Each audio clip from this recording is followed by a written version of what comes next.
Okay, y'all. So I just came from this event, and it was like a purpose event, and there was a panel, and a girl had asked the Q&A. During the Q&A session, she had asked, what happens when God calls you to do something you don't want to do it, right? Or like you're like disobedient. And they gave like really great answers about like, even if you don't feel like doing it, like do it afraid and things like that. But one thing that I feel like God has been constantly showing me is if you don't do it, he will get someone else to, and you will also lose the reward that he was going to give you by being obedient. Because there are some things in life that God calls you to do that do come with a reward. And it always makes me think of Saul and how when he became king, the promise was he would never fail to have an heir on the throne.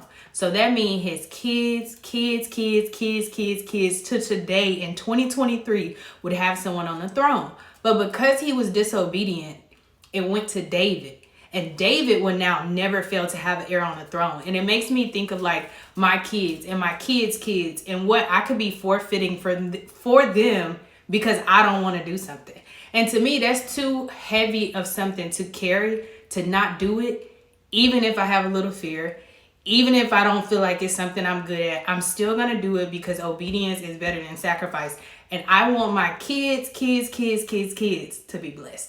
So keep that in mind. If God is calling you to do something and he's telling you and you just feel the pulling and you're like, nah, I don't want to do that, it's bigger than you.